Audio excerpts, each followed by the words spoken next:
братишкамды больницаға алып баратырмын прививка жасауға. Сұлтан, бір-екі минут Сұлтан сөз сұрап жүрейін, пару слов. Ең басты себептердің бірі неге біз бароннан құтылып жатырмық. Өйткені барон қолын қауып алды. Покажи. Міне қолын тістеп алды, сендерге көрсетейін. Мына жерге шов салды, міне. Осы жерге. Мынау тістің іздері қалған. Алдында тістеген кезде мына жердің бәрінде мясо лежалды. Куски мясо, да? Қолының еттер, кусоктары жатты осы жерде. Султан, пару слов. Вот после укуса, что ты можешь сказать? Есть ли такое, что ты боишься собак, какая-то фобия появилась, например, на улице идет собака? Ну, жизнь до и после покуса тебя собак, пару слов скажи. Собак, не сильно хочу подходить после этого просто. А обычный собак не боюсь, именно барона стал бояться. А так, других собак не сильно боюсь. А психологически это как на тебя повлияло вообще? Психологически, Есть ли такое, что ты теперь не любишь собак, например?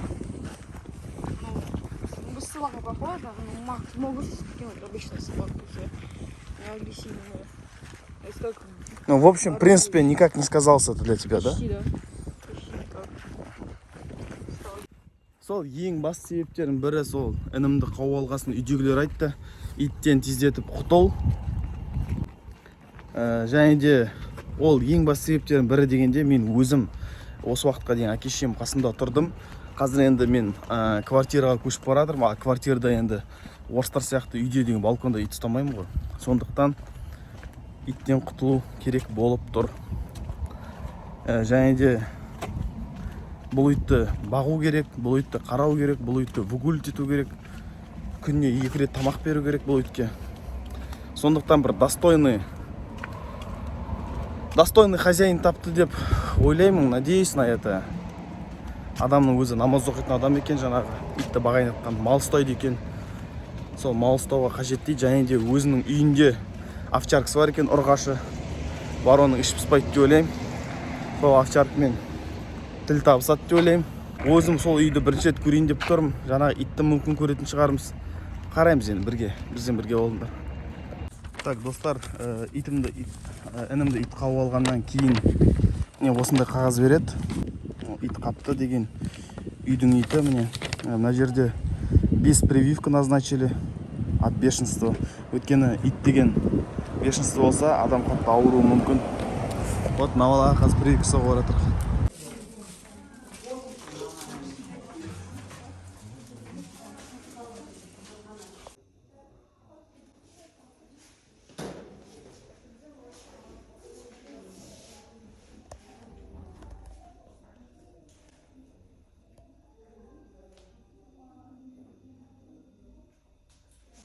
Не больно? Нет. А? Нет. Как стало? Спасибо большое. Так, Сұлтанға прививкасын жасап болдық. Келесі прививка бір аптадан кейін. Так, және де достар, себептерін айтып жатқандағыдай, ең бірінші рет менің қарындасым бар туған. Қыста, осы где-то декабрлерде ма, желтоқсандарда менің қарындасымның қолын тістеп алды тоже. Но ол кезде повезло. Сыртында зимний курткасы болды. Через зимнюю куртку тістеп алды. Өзі қолын не пробило, просто көгеріп кетті қолы. Егер де куртка болмаған кезде қолын жыртып жіберетін еді, мысалы деймін да. Овчарка деген ол өте мощный ит қой. Просто так оларды военный кісілер, солдаттар, әскерлер просто так ұстамайды ғой овчарканы. Өйткені олар самый мощный иттердің бірі болып саналады. Неліктен тістеп алды десек, барон қарындасым тістеген кезде, өйткені қарындасым менің зимний рабочий курткамды киіп алды. Сосын қарындасым маған келе жатқан кезде ит қызғанып тістеп алды тұр ғой.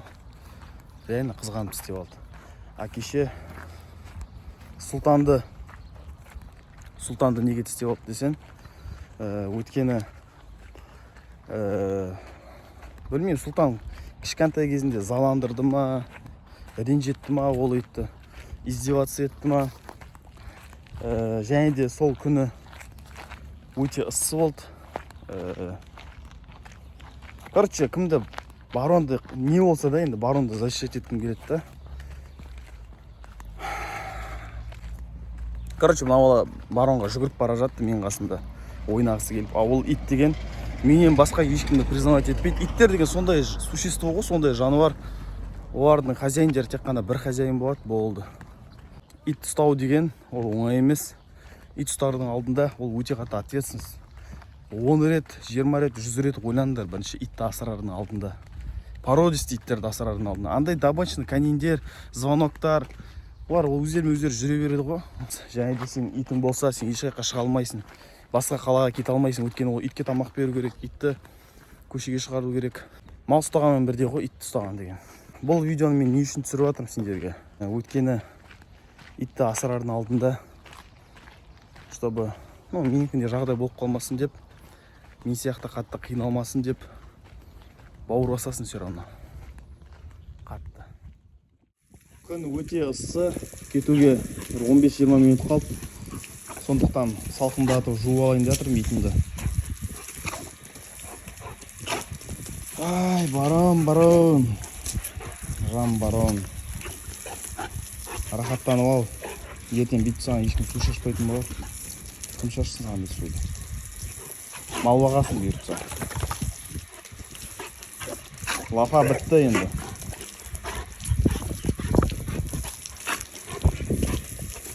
Мынау біздің иттің документі. Хозяинның аты міне, Айкерген Жақсыбай, Ақсай қаласы. Вид животное собака, аты кличка барон, порода овчарка, немцев тема сондай, короче.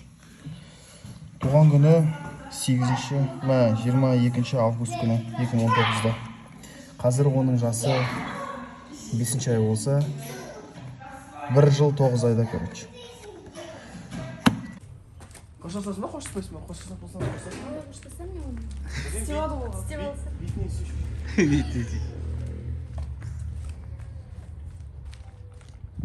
Мен сен перчаткамен қоштасаң нерсің ба?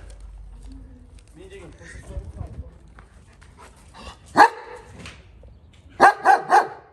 Нельзя. Әріп сен қау болмасын. Балдар кіргізші. Намольник қайта аласың? Намольник бар ма не? Ой, жоқ, құтылады дейсіз, зачем? Да? Сен ішіне кір бірінші. Ты записываешь, да? Ей.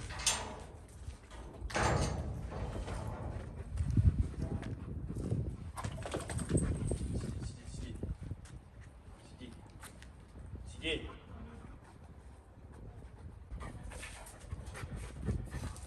Дұрыстап палеуды сен адамға қолын ұзбессің.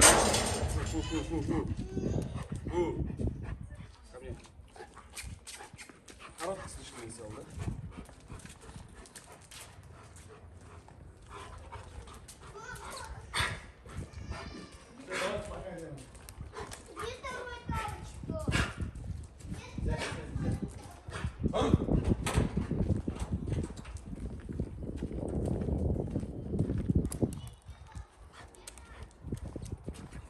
Еще обсосал.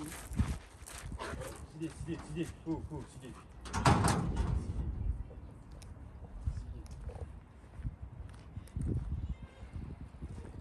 Как можно грамотно сделать? Этот, я бы сделал, но я жақындамай. Нельзя. Ладно, наоборот, ты правильно сделал. А? Правильно сделал. Алыстамай-ақ қойсын, да? А? Алыстамай-ақ қойсын. Да, а то алыстасаң. Қолымнан жуып аламай тұрмын. Ты возьми этот, Жак. Бля, мынау опасный бар. Сол, достар. Иттен құтылайын деп жатыр. Маған көшеге шықса, вообще не істеп кетуі мүмкін. Құтлай емес, чист мал бағып жатыр, бұл жаққа беріп жатырмын деген сияқты. Иә. Барон, нельзя. Фу.